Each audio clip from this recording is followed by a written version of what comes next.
Hello Nigeria, welcome to Newsline. I am Becky Madujemo. There's so much to see and hear tonight, places to visit, like the Niger River and its commercial importance to the people along the shoreline, and a town in Nigeria nicknamed after the color of the roofs that dominate the landscape when you get an aerial view. For the crime stories, parents get the shock of their lives when they found out who actually kidnapped their daughter, the aftermath of the disappearance of a toddler, and the confessions of a female courtess will leave you speechless. Among several burning issues on the line is surrogacy in Nigeria and the new approach to funerals. Meanwhile, there's also tragedy. We will report on the sad end of a picnic by the seaside. So much is coming back by Joy Usiagu. Great to see you, Joy. Great to see you, Becky. A very good evening to you out there, and thanks for joining us this evening. Voting has ended in the Malian runoff election that is expected to produce the next president of the country. Foreign Desk correspondent Makut Simon Macham in Bamako reports that the electorate are choosing between two rivals, incumbent President Ibrahim Boubacar Keita and opposition candidate Soumaïla Sissi. Malians on Sunday went to the polls for a final vote that determines the next president of the country after the earlier vote on July 29th failed to give any candidate the 50% vote required. The early rains on Sunday restrained some voters from coming out early, but voting situation improved by the day. In some of the centers visited by the head of the ECOWAS Election Observation Mission in Bamako and Kati, 15 kilometers away from the capital city, the process went on without any problem. We are here to witness, and so far we think that everything is in accordance of laws of the Republic of Mali and in accordance of international standards. Now for the two candidates, Ibrahim Keita and Soumaïla Sissi, Malians expect them to solve key issues bordering this country. The situation in the country is very bad because of the insecurity, the problem of the northern Mali, economical problem, instability in the West Africa also. However, reports from other parts of the country will determine whether the reviewed security deployments by the government responded to the disruptions in over 600 polling units in 3 regions during the first round election. Counting on collation is expected to continue through the night, with results expected in a few days' time. From Bamako in Mali, Makut Simon Macham, NTA News. Thank you, Makut. And back in Nigeria, the national chairman of the All Progressives Congress, Comrade Adams Oshomole, says he will uphold the doctrine of party discipline and loyalty to effectively project to the people the core values of APC as a party for progressives. This, he notes, is to further justify and demonstrate that APC as a governing party has the capacity to be trusted with the destiny of the nation. Political correspondent Salihu Abdullahi reports. The Federal Executive under my watch will not seek to encroach on the duties and functions of the legislative and judicial arms of government. The law enforcing authorities will be charged to operate within the Constitution. President Muhammadu Buhari at inauguration of the coming of the APC-led administration in the country on May 29, 2015. The All Progressives Congress as a political party has by this assertion by President Muhammadu Buhari affirmed his resoluteness to pursue governance within the confines of democratic tenets as a platform for functional development of the nation. This, the current party chairman, Comrade Adams Oshomole, has continued to reiterate and re-emphasized that the APC does not only believe in democracy, but also practices it. In this direction, Comrade Adams Oshomole re-emphasized that any segment of the party or group or individual party member in any of the institutions of governance or party practice that goes against those ideas of democracy is not eligible to be a member or to continue to be a member or even to occupy public office under the banner of APC. Comrade Adams Oshomole is speaking against the backdrop of what he described as undemocratic development at the Senate in recent time. How can a presiding officer arrive at such a conclusion that there was a plan to carry out an illegal impeachment? Until an action takes place, how can you determine the status? If impeachment by itself is unlawful, the act of impeachment, if it is unlawful, then you can probably understand where he's coming from. But the truth is, it is lawful to impeach anyone, including the President of the Senate, including the Deputy President of the Senate, if the number required to do so is present. They have told the world that they have adjourned till 25th of September. Meanwhile, about 50 PDP senators were in the Senate. And for effect, they imported hundreds of thugs that molested one or two of our members that they cited in the premises of the Senate. The chairman added that the party will continue to operate through its representatives at all levels in line with its core vision of upholding the principle of true democratic norms and values. So if APC senators were not in the Senate, and it is PDP senators that were in the Senate, what is the basis of the false claim that there was an attempt to carry out an illegal impeachment? In any case, Saraki is not going to be the first Senate president to be impeached, and I doubt if he's going to be the last. But definitely he will be impeached according to law and according to democratic norms. The only way Senator Saraki can avoid impeachment is for him to do what is honorable. The party, he notes, will follow due process to reclaim its leadership in the 8th Senate, having the majority lawmakers. In Abuja, Salihu Abdullahi, NTA News. A full package of the press conference comes up on the network service of the Nigerian Television Authority, the NTA, at 10:30 p.m. after Newsline. All NTA stations are advised to hook up. In the meantime, former People's Democratic Party PDP chairman in Sokoto State, Abubakar Shehu Tambuwa, has formally defected to the All Progressives Congress, APC. He announced his defection while receiving the membership card of the APC at his polling unit. Abdurrahman Usman Jibrila has the details. The former PDP chairman was received by the state party executives and other party stalwarts at Tambuwa local government area.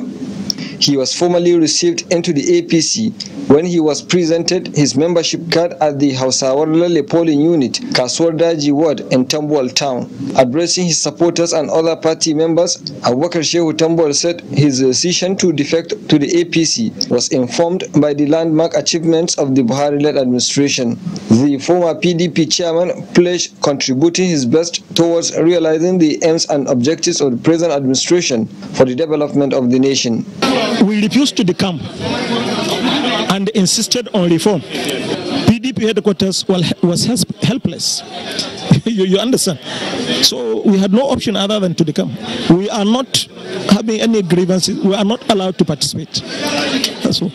Abubakar Shehu Tambuwal used the medium to thank people of Tambuwal local government area and Sokoto State for their continued support towards his aspirations of working for the people. Some party stalwarts who spoke at the event reaffirmed their continued support and loyalty to the Buhari administration under the APC for a better nation. In Sokoto, Abraham Usman Jibrila, NTA News.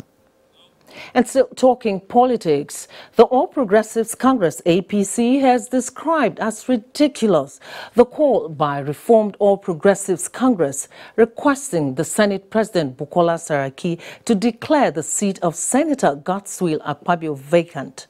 A statement by the National Publicity Secretary of the APC, Yekini Nabena, says that the statement should not be given any attention or credence. The APC says its position is that the Senate President honorably steps down or be impeached. The statement further reiterates that the Senate President, being a member of the People's Democratic Party in an All Progressives Congress APC numerically dominated Senate, cannot maintain a minority rule in the upper house. Winners have been declared in the by-elections held on Saturday in 3 states of the Federation. Ismail Musa has details of the results. Returning officer for Katsina North Senatorial District, Professor Hudu Abdullahi, has declared All Progressive Congress APC candidate Ahmed Baba Keita as the winner of the by-election held on Sunday. Correspondent Adu Ali reports that the APC candidate scored 224,607 votes to defeat his brother Kabir Baba Keita of People's Democratic Party (PDP), who got 59,724 votes. Ahmed Baba Keita of APC, having satisfied the requirements of the law and scored the highest number of votes, is hereby declared the winner and is returned elected. Similarly, INEC has declared Haruna Isa of the All Progressive Congress APC as the winner of the by-election for Lokoja Kogi Federal Constituency with a total of 26,860 votes. Haruna Isa of APC, having satisfied the requirements of the law and scored the highest number of votes, is hereby declared the winner. And from Bauchi, Abbas Mekano reports that Lawal Yahaya Gumau was declared winner in the Bauchi South Senatorial by-election after polling 119,489 votes. Lawal Yahaya Gumau of APC, having satisfied the requirements of the law and scored the highest number of votes, is hereby declared the winner and is returned elected. The All Progressives Congress felicitates with immediate past National Chairman Chief John Odige Oyegun on his 79th birthday. A statement from the acting National Publicity Secretary of the party, Yekini Nabene, described Chief Oyegun as a man of many positive roles who distinguished himself during his work in the civil service, where he rose to become one of the country's youngest permanent secretaries. The statement says Chief Oyegun also served as first elected governor of Edo State and played a major role in ousting the military junta as one of the pro-democracy activists. As the first elected APC national chairman, he led the party to victory, ousting the failed PDP 16 years reign in Nigeria. It states that Chief Odige Oyegun, in his general conduct, progressive and patriotic devotion to duty, has earned the title of an elder statesman. In the meantime, the federal government has assured Nigerians that following the importance of the Executive Order 5 recently signed by President Buhari, a law will soon be made to institutionalize the order to ensure its content and implementation are not altered after this administration for the rapid development of the country. Minister of Science and Technology Dr. Ogbonnaya Onu confirmed this at the North Central Dialogue on the President's Executive Order for planning and execution of Nigeria's content and contracts and science, engineering and technology. Justin Bem Uye reports. The reason it became absolutely necessary for the order to come up now, the minister reiterated, is because it is important Nigeria starts producing, manufacturing, innovating, and managing her technological and scientific developments to stop importation. The minister wants Nigerians to see the importance of the order and own it as well as live it, emphasizing that his passion for the order blooms because he believes it targets specifically the well-being of the younger generation. It affects the lives of all Nigerians. This order, if implemented, can determine for us tomorrow the value of our currency. It can help us solve the problem of unemployment. It can create wealth for us. It can help us grow the economy. Small-scale industries will emerge everywhere.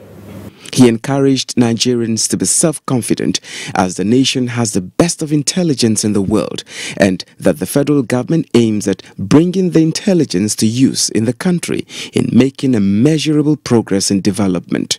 Other related professionals as well as the general public were invited for the North Central Dialogue on Executive Order 5, which directs that procuring entities shall give preference to Nigerian companies and firms in the award of contracts in line with Public Procurement Act 2007. Justin Bemunyi, NTA News. Now, the provision of basic amenities by any government is no doubt a deliberate policy aimed at enhancing the livelihood of the people. To this end, the people of Adamawa State have benefited from the federal government's erosion and flood control projects in some communities in Ola North and Gani local government through the Ecological Fund Office. Simon Asher reports. Before the intervention of the present administration, roads that link up Dapra, Ganwi, Daksami, Novena to Ganye Mentam and Kanasi, Gidankowa, among others that connect Ganye Town to Yola village were in bad condition and the worst, lack of culverts and drainage system, thereby making movement difficult to the people. The situation had in the past turned the people to untold hardship because of the incessant flooding during rainy season. However, the narrative has changed for the visionary initiative of the Buhari administration. So far, roads have been constructed with culverts and drainages built to control the menace of erosion and flooding to alleviate the difficulties of the people. Inaugurating and unveiling the fleets of projects to include Bagale Kofari erosion control work in Yola North, President Muhammadu Buhari, represented by the Minister of Health, Professor Isaac Adewale, says 56 similar projects have also been commissioned across the country, bringing the desired change needed in the nation. And what this is showing is the commitment of a leader who promises and has made every effort to ensure that those promises are kept. The determination of Mr. President is to ensure that the dividends of democracy are brought closer to our people. And when he promises, he delivers. Other speakers on the occasion urged the benefiting communities to take good care of the projects to ensure its sustainability for the betterment of the society. In Yola, Simon Asher, NTA News. 12th August every year is International Youth Day, a day set aside to celebrate the role and contributions of youths as essential partners in nation building and raise awareness on the challenges they face globally. Olainka Ojo in this report takes a look at this year's theme, which is Safe Space for Youth. Nations General Assembly in 1999 first designated 12th August as International Youth Day. UN statistics indicates that there are currently 1.8 billion young people between the ages of 15 and 24 in the world. But 1 in 10 of the world's children live in conflict zones, and 24 million of them are out of school. Political instability, labor market challenges, and limited space for political and civic participation have led to the increasing isolation of youths in the society. This is why the United Nations Secretary General Antonio Guterres in his message said, "The hope of the world rests on young people." I believe in the power of young people. Peace, economic dynamism, social justice, tolerance, all these and more depends on tapping into the potential of youth. With the theme, Safe Space for Youth, young people need safe spaces where they can come together, engage in activities related to their diverse needs and interests through participation in decision-making processes. We need to first orient ourselves. We need to understand what we as nation builders are supposed to be doing. We need to give people somewhere to express themselves. The general consensus of these young people is that when youths have safe spaces to engage, they can effectively contribute to national development, including building peace and social cohesion. Olainka Ojo, NTA News. And still focusing on young people, youth empowering programs should go beyond providing means of livelihood to include intergovernmental equity and youth involvement in community decision-making in order to impact positively on societal development. This was the focus of the Youth Empowerment Scheme flag off by NASFAT Society in Abuja. Aliu Tukur reports. Life has not been easy for Ayanlowo Najimuddin, a 34-year-old graduate of physics mathematics who could not find a white-collar job since graduating from higher institution. But with the NASFAT Society Youth Empowerment Scheme, Najimuddin, who is among the 72 youths trained in various fields, can now earn a living, having been trained on fishery. We have 2,000 fishes in the pond right now, as I'm saying, and they are a month, 3 weeks old. I really appreciate NASFAT for giving us this kind of... The scheme, which is tagged Empower the Youth, Secure the Nation, is aimed at not only providing means of livelihood to the youth, but also to overcome social barriers while recognizing the importance of self-directed learning. Empower them that tomorrow they can stand on their own to empower others too. Ayanlowo Najimuddin and the other 71 beneficiaries who were trained in ICT, fashion designing, cosmetology, farming and bakery can now start up their ventures, as they have also received equipment to help them do so. In Abuja, Aliu Tukur, NTA News. The wife of the President, Aisha Buhari, has arrived Seoul, the capital of Korea, Sunday afternoon, ahead of her conferment with an honorary doctorate degree in humanity by Sun Moon University in recognition of her contributions to humanity. Mrs. Buhari will also receive a World Leadership Award at Ajong University, Suwon in Korea, and will commission a multimedia hall named after her in the same university. State House correspondent Aliu Tukur reports. On her arrival, the wife of the president, Aisha Muhammadu Buhari, was received by the Nigerian ambassador to the Republic of Korea, Aminu Muhammad Alatu, alongside his wife, Yasmin. The management of Sun Moon University was also at hand to receive the wife of the president, led by their chair, Mr. Chan Chol Lee. Also at the airport to greet the wife of the president were the spouses of the staff of the Nigerian mission to Korea, and thereafter was welcomed by some of the ambassadors of other African countries and their spouses comprising Zambia, Egypt, Cote d'Ivoire, Ghana, and the wife of the Nigerian ambassador to the People's Republic of China in a solidarity. Looking at the face of the wife of the president, her happiness knows no bound.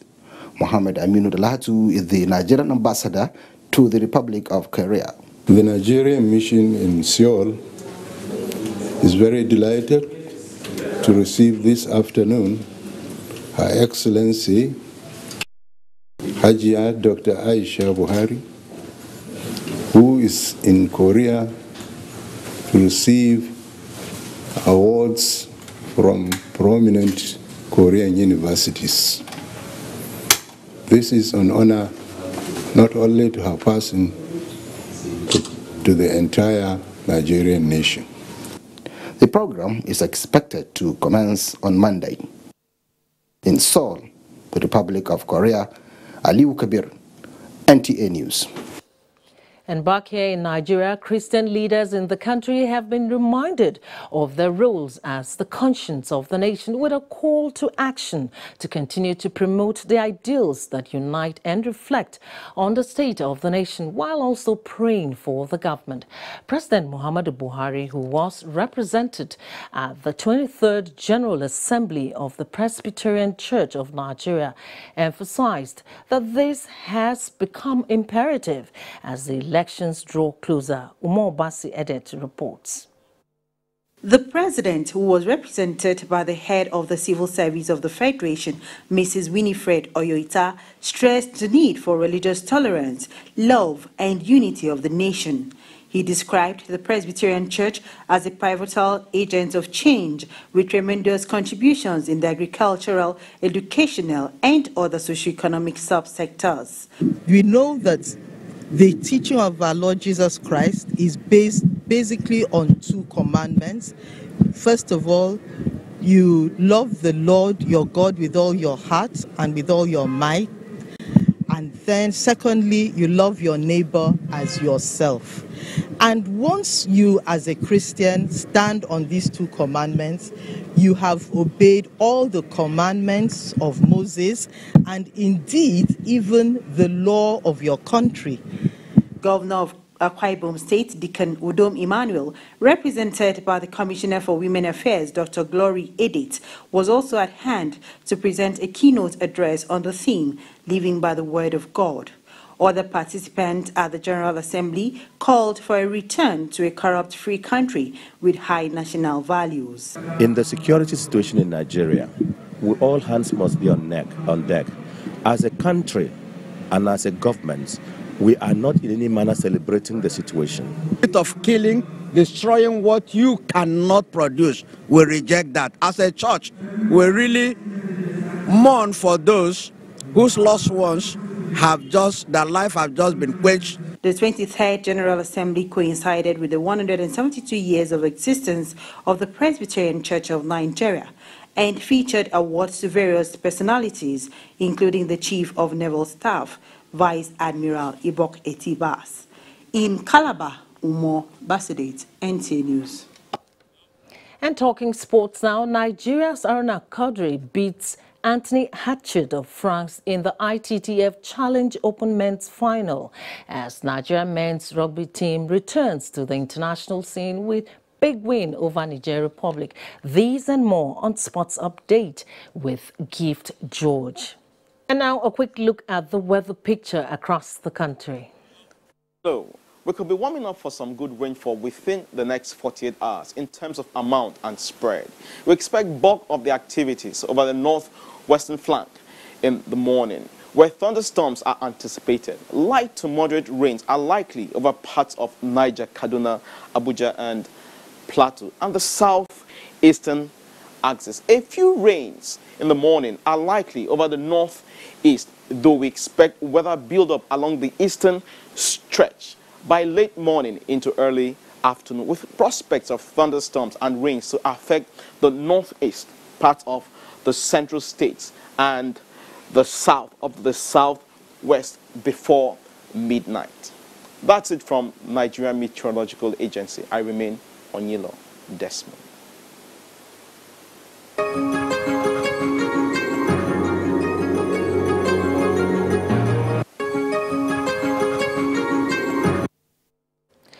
And that's the news beat. It's time for our first break. Becky will be back with interesting human angle stories after the break, so stay with us.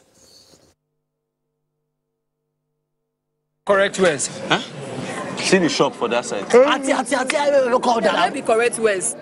Now the shop be down, now the next one. Peter, see as people they pack, they go to the shop, go buy clothes. It don't reach like 5 days now. I just suspect this Tunde way this is where in Waka Kunkere Waka. See, I go blow whistle. I go blow whistle to Kuku spoil. Your whistle. Come on, go investigate the matter before you blow whistle. Whistle blood. Come on, come on. Thank you for coming. Show first. Come. Not only you the circular for this market. Why be saying only your shop everybody they come? I just want blow whistle. I go blow something. This will be whistle blowing matter. Now MTN goodie bag. What it be MTN goodie bag? With MTN goodie bag, if you carry your market enter another level, whether not for Facebook or for WhatsApp or for Twitter, for as low as 25 naira. 25 naira. Yes, so dial *131*3# with just 25 naira daily or 50 naira weekly. You go get double data to browse Facebook, Instagram, chat, WhatsApp. Make yourself come to get double. Daddy, this thing is not reducing like before. Yes, all thanks to the new higher thermal fridge and freezer. They save energy and save money too. Relax, Mom. is energy saving and can work with our small generator. Save up to 42,000 naira per annum and save up to 40% of your energy with the new higher thermocool energy-saving refrigerators and freezers. Choose peace of mind. Choose higher thermocool. Penicillin, ethanol, flour, sugar, glue, whiskey, cornstalk, starch, oil, livestock feed, all from corn. You will discover endless opportunities when you search deeper, and to enjoy their full worth, you need an innovative payment solutions partner that creates value from the obvious and sees opportunity in the not so obvious. InterSwitch. Transaction solutions you can depend on. The old one don't vamuse, so as the new one land, the bam. Better bop inside every chop we get Mr. Chef's seasoning cube. 10 Jara cubes dey inside the 100 cube packets and 5 Jara cube inside the 50 cube packets. Go buy your own now before the Jara then finish. Mr. Chef, the enjoyment you not go forget.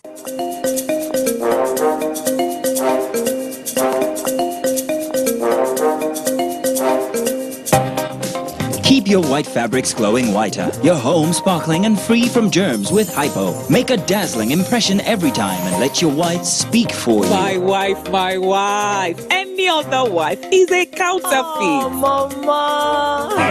Hypo. Endorsed by the Nigerian Medical Association. Now available in Lime Breeze. There is a reason Africa is called the new frontier.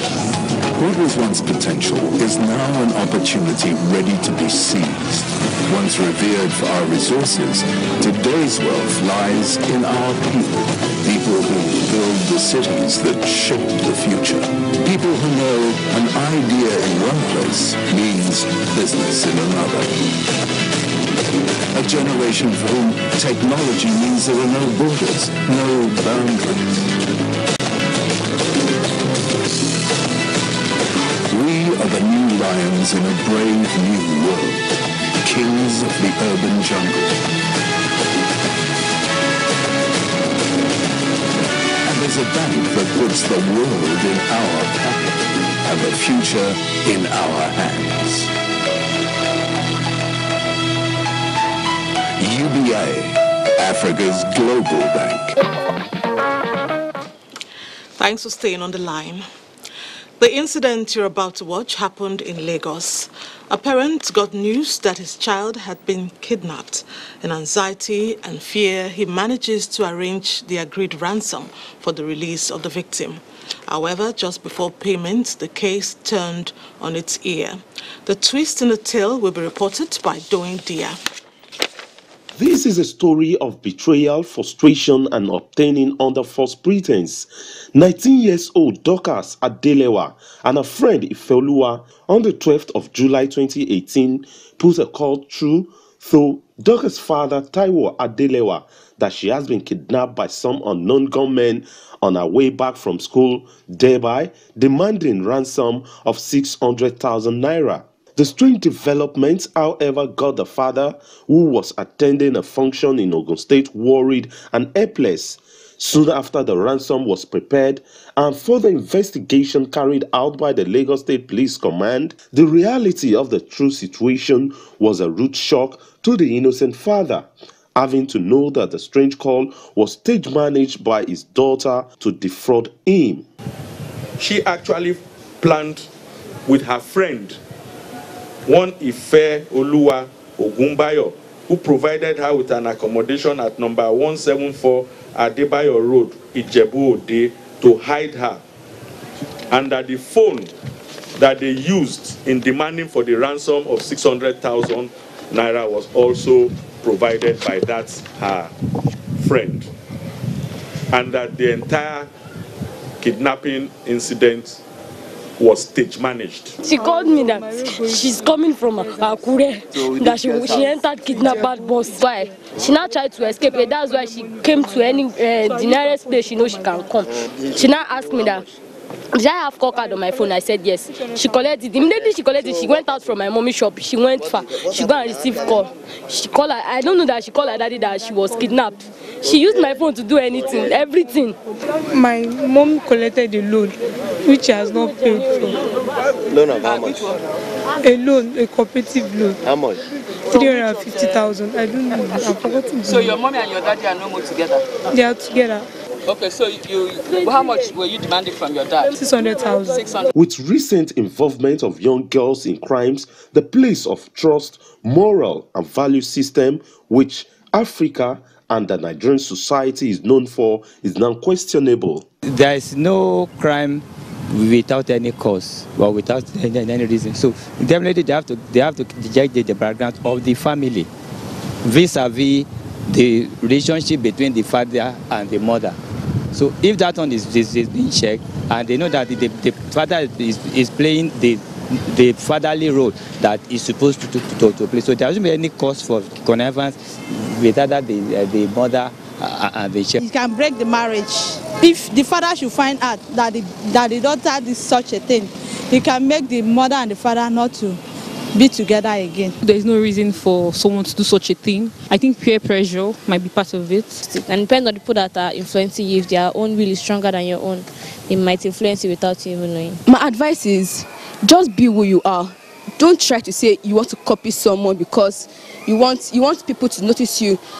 Dorcas Adelewa is just one of the many who have attempted such deceitful and dangerous means of exploitation. Some Nigerians believe that such deceitful acts, if not discouraged, may pose serious danger to society, as distress call from those genuinely kidnapped may not get the urgent and necessary attention. As long as we continue along this path, bribery, corruption, irreverence, disrespect, and what have you, we should be expecting doomsday. There are many children with criminal tendencies, and some have no boundaries. Like you heard, parents should be alive to their responsibilities. Now, some sordid events in recent times have shown that acts of criminality are assuming scary dimensions. Only a few months ago, a gang of robbers broke into a home in Akwa Ibom State late at night and abducted a 3-year-old child. The drama that followed is better imagined. Marian Vincent Uko has details. Is certainly one unusual visit by officers of the Nigerian Police Force, Akwa Ibom State Command, to NTA Uyo, especially considering the occupants of the van. This is Peter Dominic, one of the prime suspects in the case of child theft, arrested by officers of D Division Itam in Akwa Ibom State. It all started when a gang of robbers broke into the home of Kufre Basi and made away with their 3-year-old baby, who was thereafter taken from Akwa Ibom to Abia State. The person that stole my child is from Biakpani Kotsedam. We arrested him by name Basi. So the man confessed that he sold the child to one Peter Dominic at Abas. One Mr. Basi, Edemapan, came with the wife one day, sometimes last month, and brought a baby.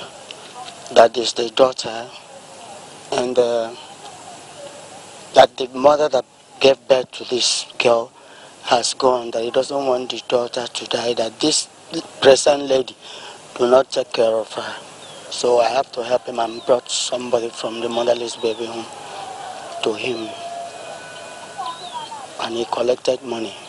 While the two other suspects, one of them a nurse, gave conflicting reports on their involvement, it was discovered that baby testimony was sold for 200,000 naira to the first buyer, who then resold her to another buyer for 300,000 naira. She was finally sold to the last buyer, alleged to be resident in Abuja. A friend came to me. It's 10 years in marriage, no issue. This friend came to me and told me that there is a baby that she will help that woman to adopt the child. I said, let it be genuine. I directed my friend to her. Then my friend adopted the child through her. She said that she paid 500,000. Me and him is selling frozen chicken at the junction. I don't know that it has any problem. He just told me that the wife could no longer take care because his children are many. That we should look for somebody to give the baby. That is why I came into this business with him. DPO Itam Police Station Francis Erobo, who said they swung into action immediately the case was reported, affirmed that the operation resulting in the arrest of the suspects was made possible by the commitment of the state command towards ending all forms of criminal activities. By God's grace, we were able to get to the second and eventually to the third buyer, because the second buyer, she had received for 500,000. And finally, we got a woman who said she facilitated and paid 500,000 for the child.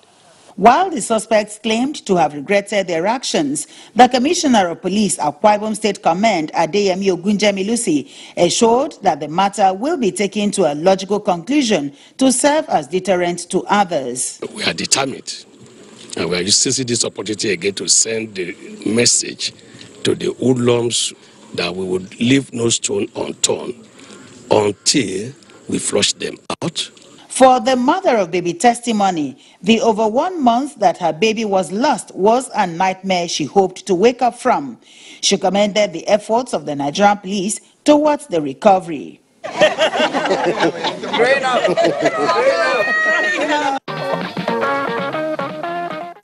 Thank goodness the child is safe and sound and back home.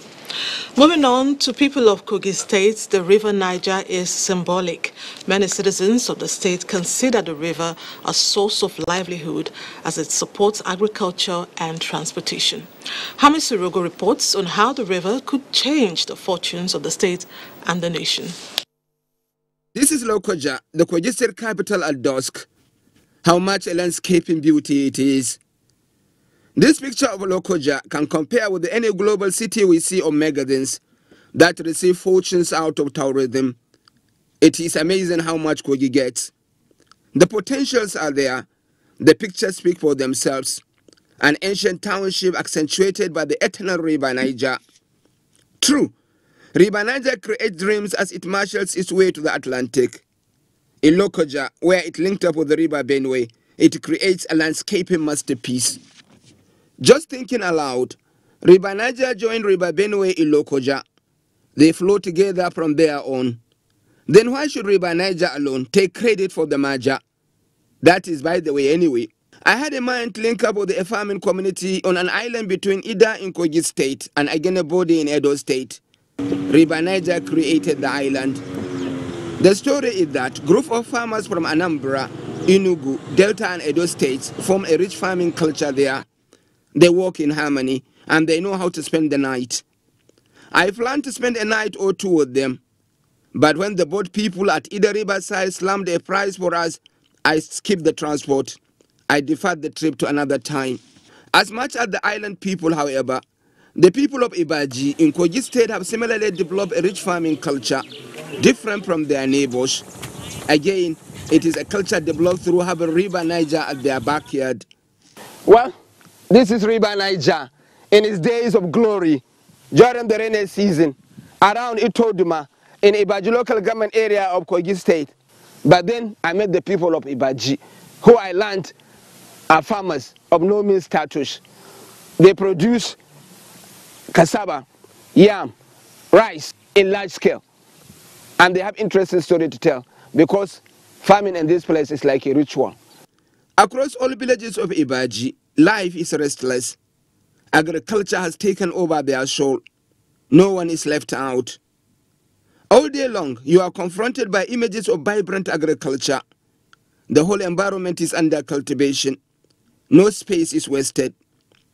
That is the story of this man who symbolizes what farming means to an Ibaji person. If you don't go to the farm, they regard you as a useless person, as a lazy man. So once you are not a farmer, you are not doing something on the farm, no, Ibaji man will hate you at the end of your life. But if an average Ibaji man, an elder sees you on the farm, he will even run to come and help you do the work on the farm. Actually, Mr. Gabriel is a director in the local government here in Ibaji. He has to remove his toga and come and be a farmer, right? Yes. I do, when I go to work, immediately after finishing with work, nothing holds me in my working place. I have to come immediately to my farm. It is just wonderful the people of Ibaji are adept at rice, yam and cassava cultivation. They even have a local technology that allows the yam to be as big as a grown baby. They speak glowingly of the beauty of local rice too. I don't buy rice from the market. And what is called foreign rice, no. We don't take it in Ibaji. It's even our own rice is by far better compared to this foreign rice they are bringing from Thailand, from anywhere. We don't buy it.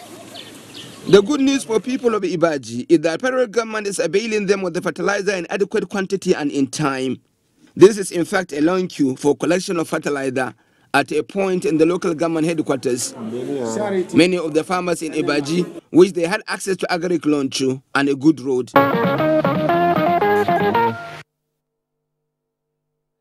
The interesting tour by Hamisu. Many thanks for that.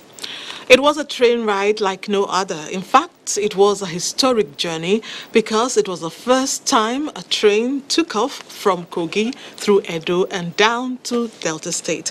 Tunde Saiki was opportune to be on the memorable ride with the Minister of Transportation, Rotimi Amechi, and other notable passengers. Here are the exciting moments.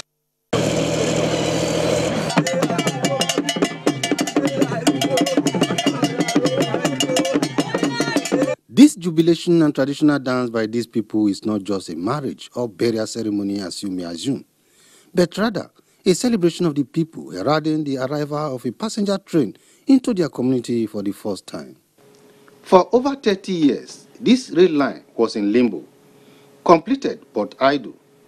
In just 1 year, the situation has been turned around, and the result is this modern train running through states that have been waiting for this dream to come true. The various communities the rail line passed through were full of joy as they came out to see the train. This is what we have been looking for over 30 years now. A kind of development that has come in our own time. And we are very much grateful to Mr. President Muhammadu Buhari and his minister for giving us such a wonderful opportunity. The 327-kilometer standard gauge railway line running from Itakwe in Kogi State to Warri in Delta State has 12 train stations. It was initially built to connect Nigeria's iron ore mining and steel production belts, but today the federal government is introducing passenger train. As this locomotive and coaches are running, the same thing that the cargo, this will also be running, the freight rail. It's just a matter of using communication and signaling to ensure that one could go when the other one is waiting. But the same. The iron ore deposits and all other things that will create industrialization here are all still in place, and we are going to do that. So we are, what we call trial runs, that's what we are doing. You know, now the stations are not fully in place, but we can improvise to make sure people start enjoying the benefits on time. We are very happy that it has been rehabilitated, because this will serve as our transportation for us to transport our products. That's the only way we can go, because we need over 2 million tons of iron ore concentrate in Ajakuta per year to be able to service our steel plants. Some other members of the minister's entourage describe the train ride as worthwhile. We know that steel development is one of the bedrocks of economic development of any nation. We are sure that this project will go a long way in facilitating the completion of Ajakuta and ensuring that steel production and development takes place on a very sound footing. Like from Ajakuta to Warri, that one is being done there. Then it's we heard that there's one going from Ajakuta to Abuja. If that one happens, you know what it will be economically. So the railways and Ministry of Transport, then the stations were introduced. Then it was decided that it's going to be served both for industrial purposes and then for passenger commuters. When it is fully operational, this train service is expected to move over 900 passengers daily from the northern part of the country to the Niger Delta, with plans to further link the rail line to Lokoja and Abuja. It's indeed the dawn of a new era for Nigeria's transport sector. Thanks for staying on the line so far. After this break, you'll get to know who was celebrated within the course of the week. Don't go away. TomTom refreshes and sharpens your senses, making you come alive. Go for it with TomTom. All my fears are running What we are really cultivating here is a better future for all Nigerian women. And it's not always easy. Panadol Extra relieves headache, backache, joint pain, toothache, and menstrual pain. The pain is worth it.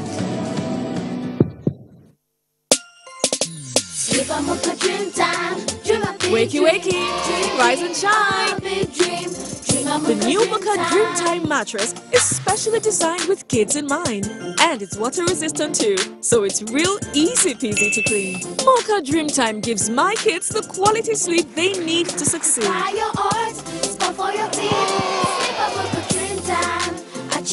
The first mattress designed with kids in mind. Mocha, adding comfort to life.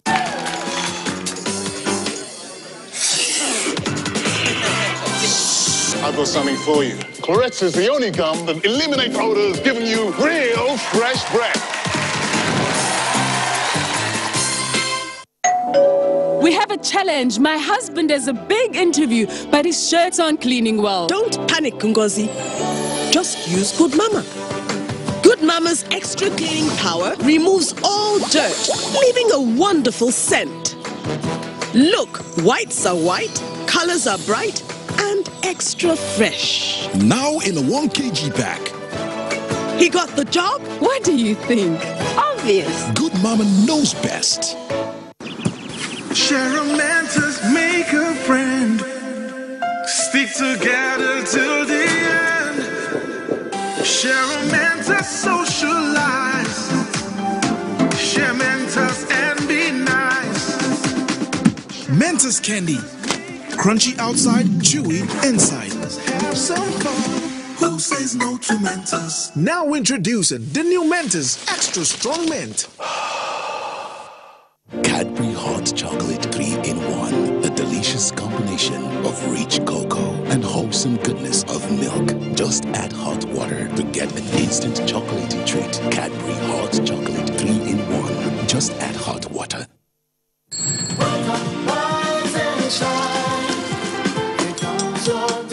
NASCO are whole flake to retain Mommy, all the what nutrients. does whole flakes mean?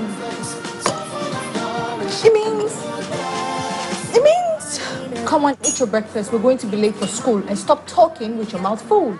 Whole flaked is the natural process of making cornflakes. NASCO cornflakes are made with only fresh yellow sunripe corn that is flaked whole to retain all the natural goodness of the whole corn for whole nutrition, whole taste, and whole crunchiness for the whole family. So you mean you don't know what whole flakes means?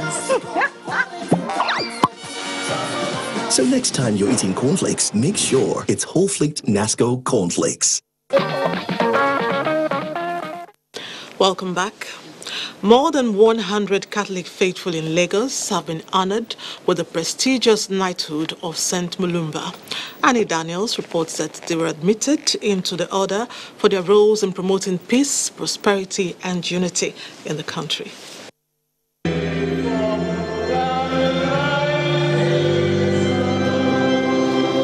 That procession heralded the commencement of the Holy Mass for these men and women who have been admitted and invested as members of 4th degree Knights of St. Mulumba, Nigeria. Officiating priest, Reverend Father Michael Umsikak Umo, charged the celebrants to serve the church and humanity by employing discipline and commitment. There comes a time in life one must have been able to have his tenets, his beliefs and whatever, not swayed here and there and lying to themselves and to everybody. So those two key words are very, very important in human life and in any nation building. The newly admitted knights later changed into their new attires. It will help the church in growing the faith. We help ourselves in supporting ourselves in case of difficulties. We try to support the poor who are in need, and we support, generally, we do charity. A knight is a high caliber Catholic, a man whose honor and integrity should be at stake at all times. You monitor your honor, you monitor your integrity. You're a man of example, you're a candle that is lit for others to emulate. Afterwards, all roads led to the reception where guests were treated to assortments of foods and drinks. 100. Please another applause for them. The Order of the Catholic Knights of St. Mulumba was established in Nigeria in 1953 by late Reverend Father Abraham Ojefwa. Membership is opened only to Catholic men and their wives and spans all cadre of professionals.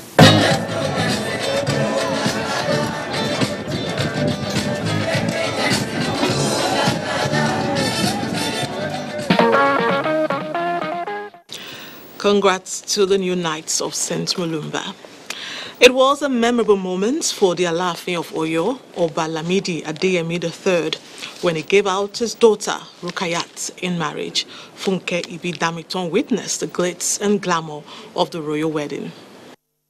The Agoju Royal Forecourt of the Alaafin's Palace in Oyo accommodated the imposing bouquet, which hosted a mammoth crowd from across the country and beyond, who came to witness the royal wedding of Rukayat Adepeju, daughter of Oba Lamidi Adeyemi III, to Hakeem Adeshola Folarin from Isale-Eko in Lagos State. Call it love at first sight or love at first flight, and you will not be mistaken, as the journey, which began on a flight from Lagos to Abuja, culminated in this colorful carnival-like wedding ceremony presided over by the Imam Alaafin Alhaji Nuruddin Sarumi.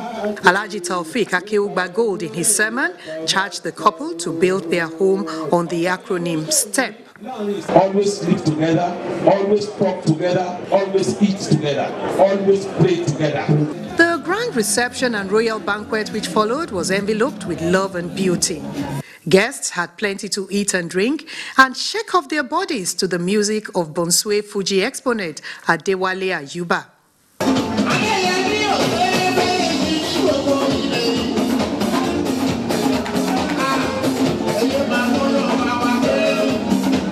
Cutting of the huge 21-layered cake with the bride's dance with her father Ikuba Bayeye himself was to the admiration of all.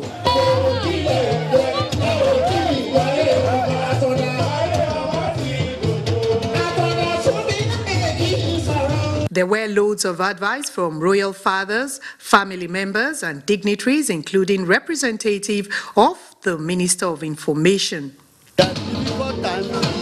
We have had time, but once a relationship with love. I wish the better life, good luck, and prosperity. Show love to one another and mutual respect. You should not be telling their problem to others because of bad advice.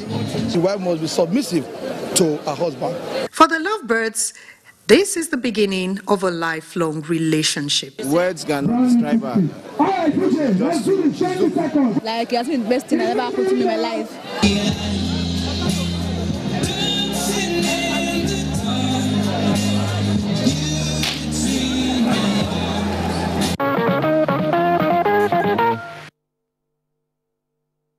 The very best in life. It is a known fact that the tourism potential of Nigeria, if harnessed, could place the nation as one of the leading economies of the world.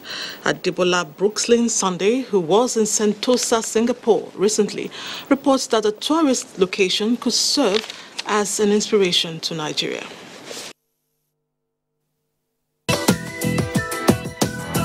The tourism industry is an important pillar of the Singapore economy. Apart from adding vibrancy to its economy, it also directly contributes to the nation's gross domestic products, GDP. Sentosa, also known as the State of Fun, was a British military base and Japanese prisoners of war camp. It hosts about 40,000 tourists daily, with each paying at least 12 Singaporean dollars. The Sea Aquarium and its shelter beach stretch of about 2 kilometers are some of the attractions. The experience here in Sentosa makes me feel like I'm no longer on this planet Earth. Sentosa's experience is a different thing. It's just like living in the Garden of Eden, where everything is just at its natural bed.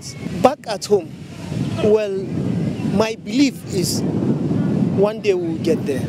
I don't think what has happened in Singapore is it's impossible for Nigeria, because the Singaporeans, they don't have two heads, but there is one thing they have which we need to build on, and that is each person believes that it is his or her responsibility to make things work.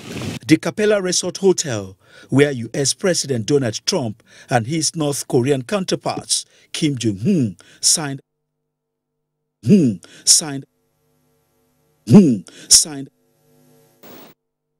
We apologize for that abrupt end. We'll see about bringing that report to you maybe next week. Now, moving on, the next feature will make you smile because it is very entertaining. Let's make way for Sarafina Okon as she brings us sights and sounds from Ikotepene Township Stadium, where a new political chapter opened in Akwa Ibom State.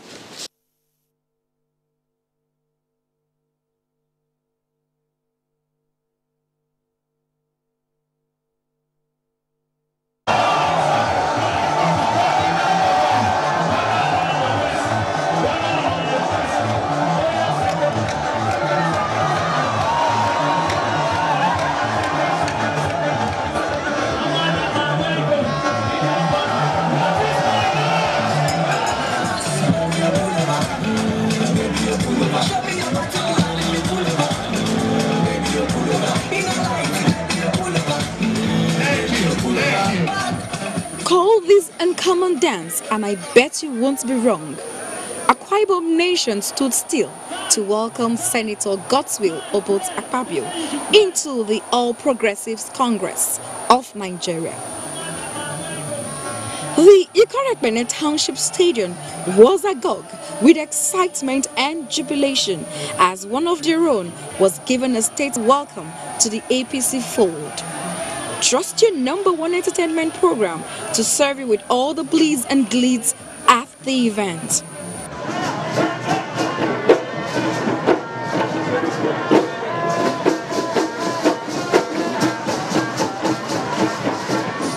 Nigerian dances are usually very artistic.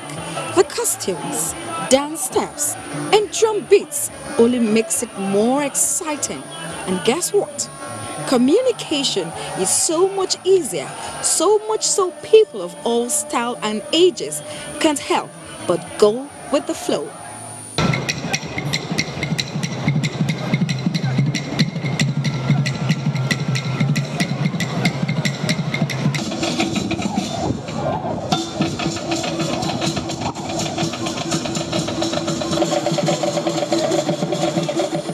Indeed, Nigeria's cultural diversity is not only a source of pride, but also a viable currency on the global space.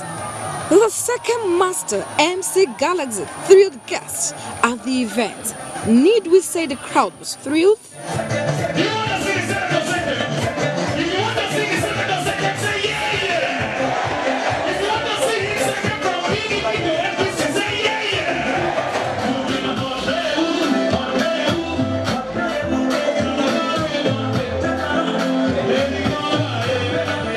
The entertainment industry keeps evolving. Entertainers at the event say excellent sounds and lyrical content is what every artist must work out to remain relevant in the industry.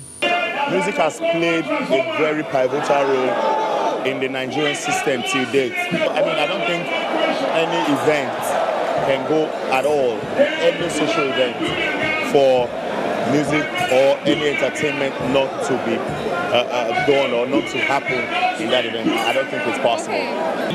Music is everything. You see, no matter all the talks, they need music. Music connects everybody. Yes, it was a political event, no doubt, but the audience got more entertainment than they indeed bargained for.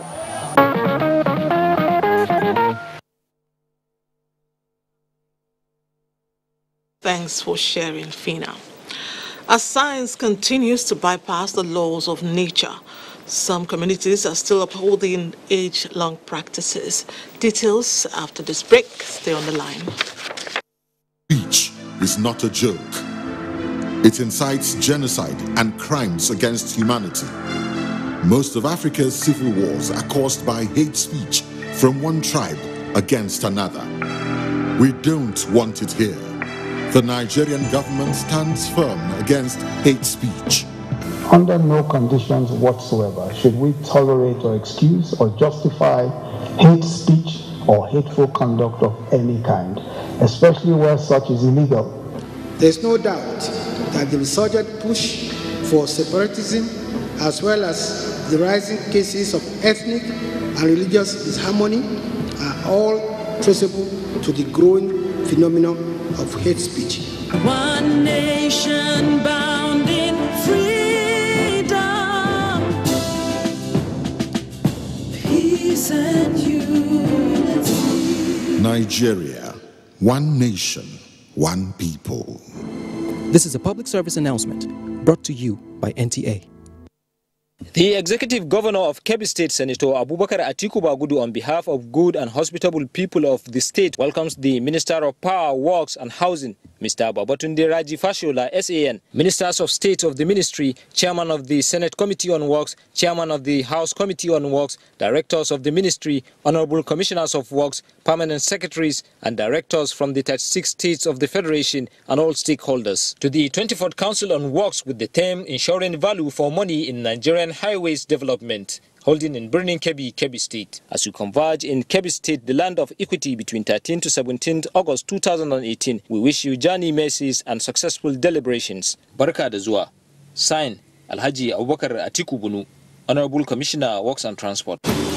The House Committee on Sports cordially re-invites all stakeholders in the sports sector to a two-day National Sports Summit with the theme, Growing Nigeria's Sports from Grassroots for Championship, Excellence and Sustainable Development, under the distinguished chairmanship of Governor Akinwumi Anbode, Governor of Lagos State, Co-Chairman, Barrister Nyesom Wike, Governor of Rivers State, Special Guest of Honor, Barrister Solomon Dallo, Honorable Minister of Sports and Youth Development, Chief Host and Keynote Speaker, Right Honorable Yakubu Dogara, Speaker, House of Representatives, Co-Host, Alhaji Mohammed Bello, Honorable Minister of FCT, Royal Father of the occasion, His Royal Highness Muhammad Sanusi II, Emir of Kano. Fathers of the day, General Yakubu Gowon retired, Ibrahim Gaidam, Governor of Yobe State, Oba Otudeko. Mother of the day, Mrs. Aisha Buhari, wife of the President. Eminent guests, Executive Governors of 36 states of the Federation. Date 14th and 15th August 2018. Venue, Nikon Luxury Hotel, Abuja. Time 9 a.m. daily. Other important guests include NOC President and President of Sports Federation, State Commissioners of Sports, State Directors of Sports in Ministries, departments and agencies. Resource persons are Professor Shewun Omotayo, Michelle Obi, William Babatunde Fowler, Executive Chairman FIRS, Professor Ebenezer Murakenyo, Dr. Al-Hassan Yakmut, Dr. Mohammed Sanusi, Short Talk, Shagun Odegbami, Angelo Peter Elosia, Amaju Pinnick, Professor Nebath Tanglang, Dr. Kweku Adedayo Tando. Discussants, Dr. Amos Adamu, Dr. Patrick AKG, Dr. Ademola Are, Director of Grassroots, President, NAFHED.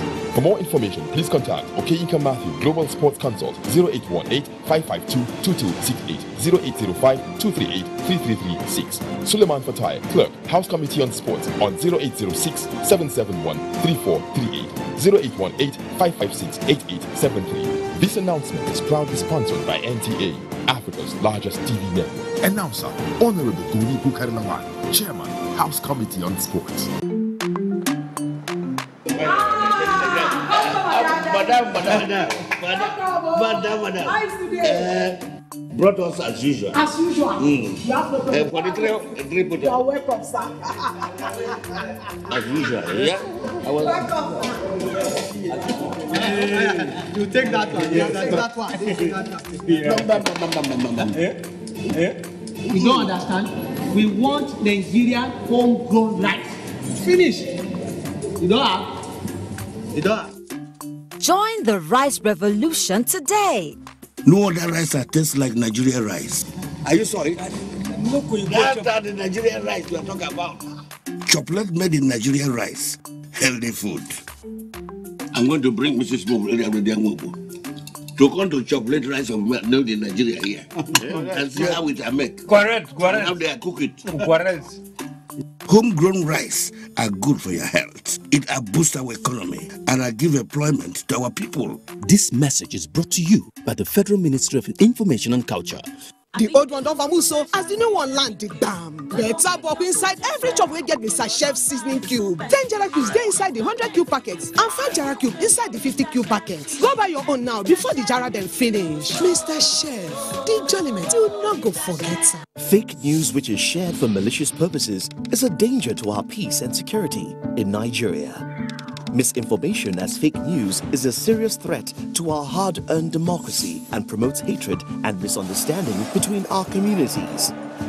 We are all responsible for stopping the spread of fake news in its tracks. So, always check the source and credibility of any news item. Say no to fake news. This message is brought to you by the Federal Ministry of Information.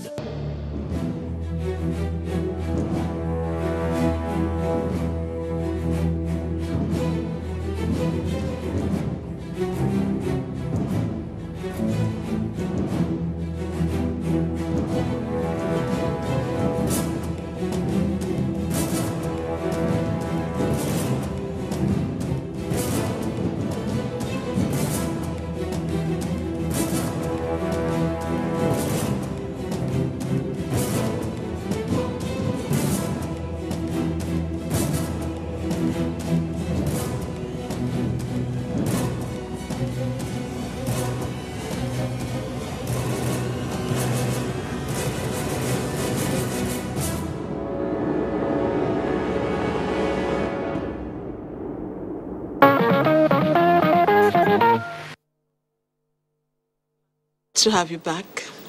When the pirates' confraternity was established by Nobel laureate Wole Soyinka in the mid-60s, it was basically for activism against the oppression and unlawful exploitation of students by the school authorities. Today, however, one can only imagine the ideology behind existing fraternities, which mostly operate underground. The story of 20-year-old Miriam Abiola, a female cultist who doubles as an assassin, is a clear example that these fraternities aid crime. Doing Dia is following the case for Newsline. It's Brother Sadiq that take me to their court. After she take me to their court, she now take me to their Babalawo. So the Babalawo give me something to eat and do that. So after that, we are not going to go for operation. After that, Brother Sadiq started giving me gun to go and be killing someone. I've killed about 4 people now. It's not only me, we are 3. The 2 persons have run away. That was 20-year-old Miriam Abiola giving account of her stewardship as a trained assassin. The suspect, who was initiated into a confraternity about 4 years ago, has carried out a series of attacks on her victims for just 10,000 naira. She was introduced into the secret society by one Sadiq Ayeumi, a top echelon of the Eye fraternity.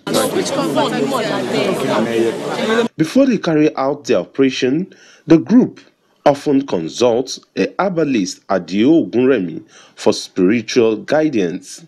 She explained that she and other gang members often disguise by dressing in white overall and white hijab, such that makes them look like a Muslim Umar. It's the fence we used to pass and enter the house. That's Sadiq that teach me when I reach their place. She taught me about 3 times how to shoot it before I knew how to shoot the gun.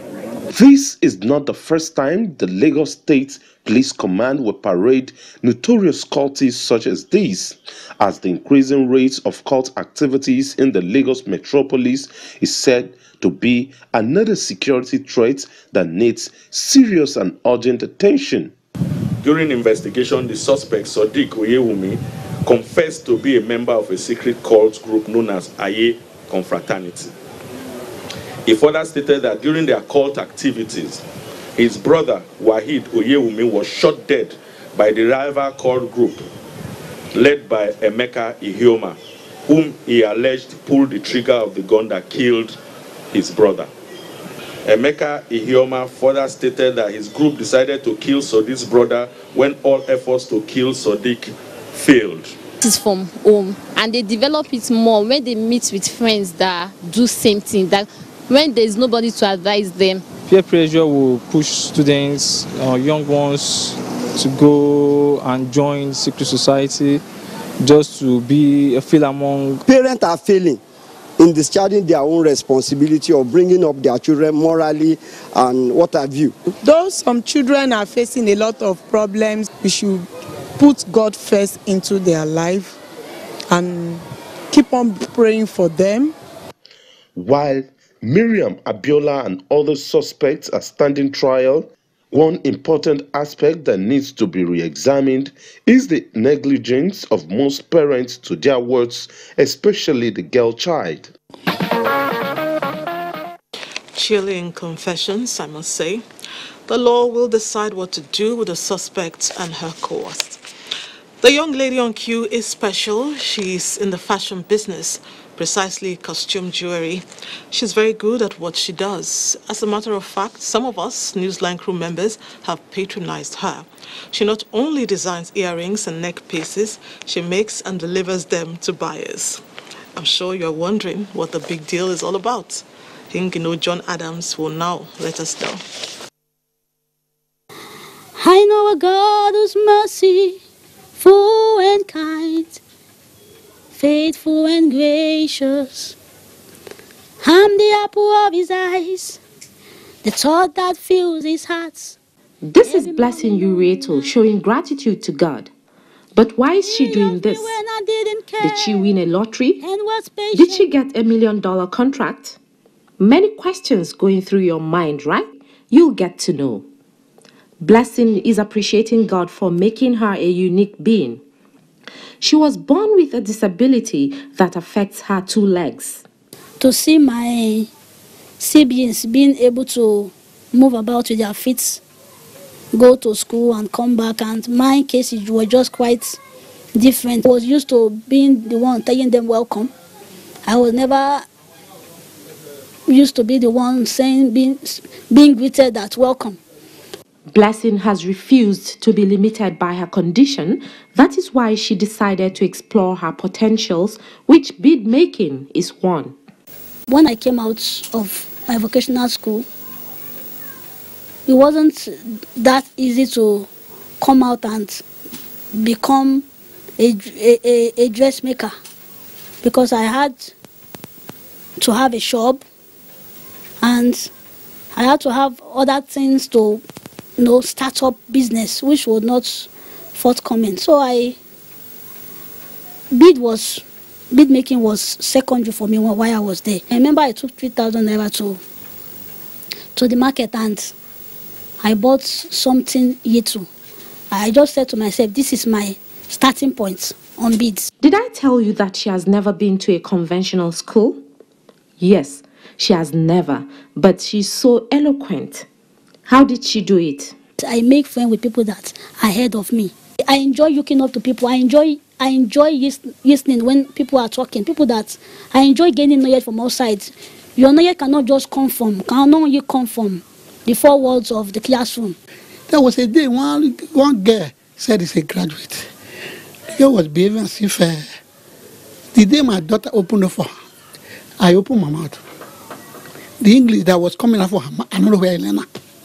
Blessing has trained many in bead making, and most times she does it free. I automatically became one of her students. I just told her, I want to learn this bead. She said, you are free, you can come. So she's good to go with. She's a great teacher. You must learn it. And one thing about her is, you can't stay under her teaching without grabbing something. Some of her neighbors describe her as a lovely person. The auntie, she's humble, she's cool, she's getting her hard work. She's friendly, she's nice, and she's always happy. Blessing extended her benevolence to me as I didn't go empty-handed. I had this to myself. Instead of using her disability as an excuse to beg for alms, she has turned it the other way around. This is a call to all and sundry. Do not allow your challenge to turn you into a beggar. Yes, and Blessing makes most of my beads. She's an inspiration. Her abilities ought to inspire everyone watching to do more, no matter the hurdles. Along those lines, from the time of creation, God gave man the task of reproduction as a law of nature. This has, however, impeded sometimes by infertility, incompatibility, and medical deficiencies like the SS genetic defect. To solve these problems, man has developed scientific technologies to artificially orchestrate the birth of children through in vitro fertilization, IVF, and surrogacy. Although millions have become parents from these scientific breakthroughs, a school of thought questions if science is playing God. Onegi Fine Face in this special report unravels the scientific and societal implications of this breakthrough in fertility. Assisted reproductive technology, or surrogacy, is a process where embryos are artificially produced using a woman's egg and a man's sperm, and then inserted into the womb of a woman to nurture and eventually give birth. Surrogacy is adopted as a result of some conditions: when pregnancy is medically impossible, when pregnancy risks are too much to undertake for the sake of the mother's health or life, and when same-sex couples intend to have a child. Surrogacy can be traditional when the sperm of an intending father or a donor is artificially inseminated into an intending mother or another woman who is the surrogate mother. The process can also be gestational when an embryo created through in vitro fertilization, IVF, is implanted in the surrogate mother. This is done in 3 ways: intending mother's egg plus intending father's sperm, intending parent's egg or sperm plus donor sperm or egg, and donor embryo implanted in a surrogate mother. The technology is quite successful as a result of the innovations that have been put into it to achieve pregnancy for those who would have been hopeless in trying to get pregnant. As much a solution to infertility as it is, surrogacy involves the buying and selling of human eggs, sperm, and embryos, and the contracting of a woman's body to carry the pregnancy of another parent. These are some reasons for the ethical dilemma on the acceptability of the practice. Is surrogacy, therefore, an exchange of money for children? Human life is invaluable. In other words, it cannot be commodified. But the problem is that, with ART, human life seems to become now like any other commodity, like any designer product, that can be commercialized. So that's one of the major ethical issues that come up there. Then the ethical issue of, almost as if man is playing God. Surrogacy also questions the concept of motherhood, since the practice creates social, genetic, and gestational mothers, as well as parents who do not have genetic ties with their surrogated offsprings. The result of the ART is that we have a lot of complicated issues, birth defects, and then we have other things that affect the nature of the human person. Appreciating the scientific innovation of surrogacy, caution is also advocated on ethical grounds so that man does not turn children into commodities for sale. The issue will always remain a debate, but thankfully the law protects all interests. Moving on, good to know you're still there. Time to take our last break on the program. Stay on the line. Suicide bombers are not spirits. They are not ghosts. They are human beings like you and me. They live amongst us. They are your neighbors. They are your friends today, but terrorists tomorrow. So you must know your neighbor now. Security begins with you and me. Know your neighbor. Be vigilant. Be security conscious. Report suspicious persons, objects, and movements to the police and other security agencies. The security of our nation is a duty for you and me. If you see something, say something. Nigeria, unite against terrorism. This message is brought to you by the Federal Ministry of Information and Culture. The Serin village of Shealu in Ushonsu local government area of Benue State played host to prominent jurists and other dignitaries on Saturday. It was a gathering to pay a befitting tribute to the late Chief Justice of Nigeria, Justice Aloysius Katsina Alu, as his remains were laid to rest. Godwin Inalegu reports.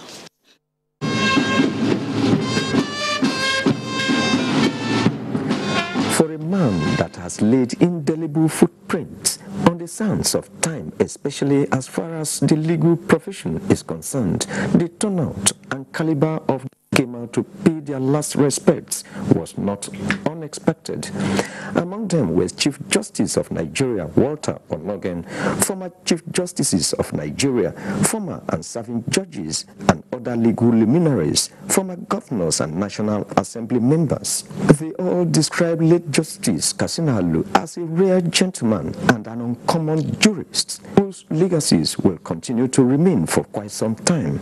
Representative of Governor Samuel Otom, the Secretary to the State Legislature, SAN, describes late Justice Katsina Alu as an epitome of humility and an icon of no mean accomplishments. The funeral service for the deceased, Pastor Thomas Ngiad, advised everyone to reflect on their lives, as after death there is the final judgment.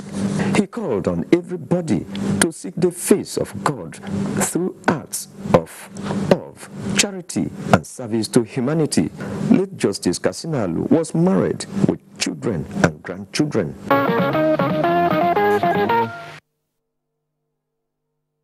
May his soul rest in peace. Amen. We'll end Newsline here tonight. It has been a most fulfilling time with you. We'll be back with a more fabulous package come Sunday next week. Just stay on the line. After the program, you will watch a press conference by the APC chairman, after which Alibaba Seriously will commence. For now, good night and God bless Nigeria.